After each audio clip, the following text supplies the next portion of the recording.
Bilang kabanatang 26, ang ikalawang census. Pagkatapos ng salot, sinabi ng Panginoon kina Moises at Eleazar na anak ng paring si Aaron, "Isensus ninyo ang buong mamamayan ng Israel ayon sa kanilang pamilya, lahat ng may edad na 20 taon pataas na may kakayahan sa paglilingkod bilang sundalo ng Israel." Kaya nakipag-usap sina Moises at Eleazar na pari sa mga Israelita roon sa kapatagan ng Moab sa tabi ng Hordan malapit sa Jericho.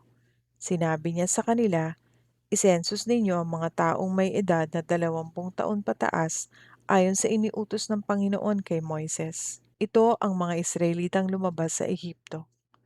Ang mga lahi ni Ruben na panganay na anak ni Jacob ay ang mga pamilya ni Hanok, Palu, Hezron at Carmi. Sila ang mga pamilyang nanggaling kay Ruben, 43,730 silang lahat. Ang anak ni Palu ay si Eliab, at ang mga anak ni Eliab ay sina Nemuel, Datan at Abiram.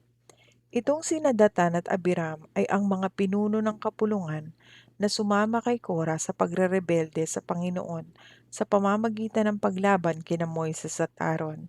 Pero nilamon sila ng lupa kasama ni Kora at nasunog ng apoy ang kanyang 250 tagasunod, at naging babala sa mga Israelita ang pangyayaring ito, pero hindi namatay ang mga anak ni Kora. Ang mga lahi ni Simeon ay ang mga pamilya ni Nemuel, Jamin, Jakin, Zera at Shaul. Sila ang mga pamilyang nanggaling kay Simeon. 22,200 silang lahat. Ang mga lahi ni Gad ay ang mga pamilya nina Zephon, Hagay, Shuni, Ozni, Eri, Arod at Areli. Sila ang mga pamilya na nanggaling kay Gad. 40,500 silang lahat. May dalawang anak na lalaki si Huda na sina at Onan na namatay sa lupain ng Kanaan.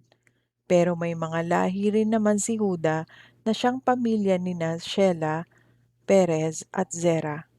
Ang mga angkan ni Perez ay ang pamilya nina Hezron at Hamul. Sila ang mga pamilyang nanggaling kay Huda. 76,500 silang lahat. Ang mga lahi ni Isakar ay ang mga pamilya ni Tola, Puwa, Jashub at Simron.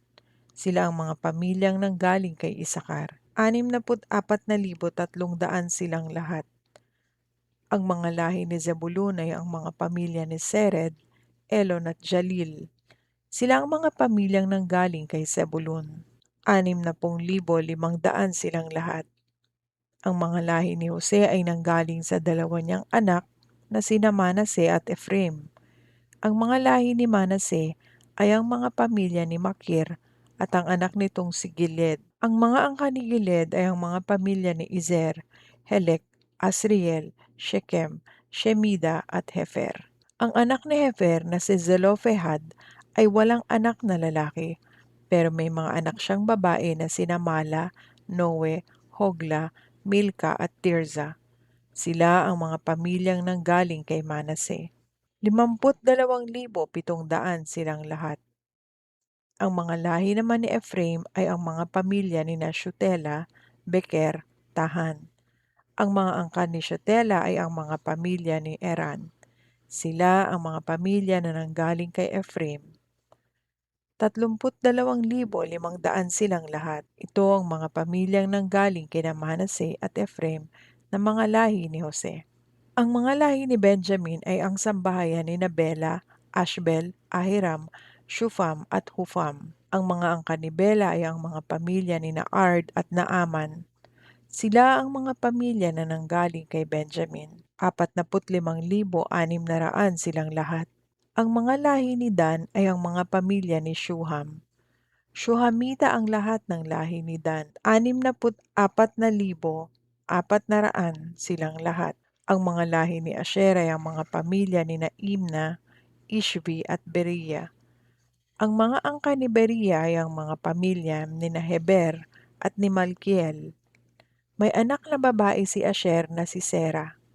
Sila ang mga pamilyang nanggaling kay Asher. 53,400 silang lahat. Ang mga lahi ni Naphtali ay ang mga pamilya ni Jazel, Guni, Jezer at Shilem. Sila ang mga pamilyang nanggaling kay Naphtali. 45,400 silang lahat. Kaya ang kabuuang bilang ng mga lalaking Israelitang na census ay 601,730. Pagkatapos sinabi ng Panginoon kay Moises, "Hati-hatiin mo sa kanila ang lupa bilang mana nila ayon sa dami ng bawat lahi.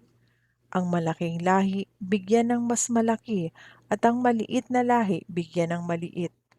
Ang lupain ay kailangang hatiin sa pamamagitan ng palabunutan para malaman kung aling bahagi ang makukuha ng malaki at maliit na angkan ayon sa census." Ang mga Levita ay ang mga pamilya ni Gershon, Kohat at Merari, at sa kanila nanggaling ang mga pamilya ni Libni, Hebron, Mali, Mushi at Kora. Si Kohat ang panganay ni Amram, at ang asawa ni Amram ay si Jochebed na mula naman sa pamilya ng mga Levita. Ipinanganak si Jochebed sa Ehipto. Sina Amram at Jochebed ang mga magulang ni na Aaron, Moises at Miriam. Si Aaron ang ama ni Nadab, Abihu, Eleazar at Itamar. Pero namatay sina Nadab at Abihu nang gumamit sila ng apoy na hindi dapat gamitin sa kanilang paghahandog sa Panginoon. Ang bilang ng mga lalaking Levita na may edad na 1 buwan pataas ay 23,000.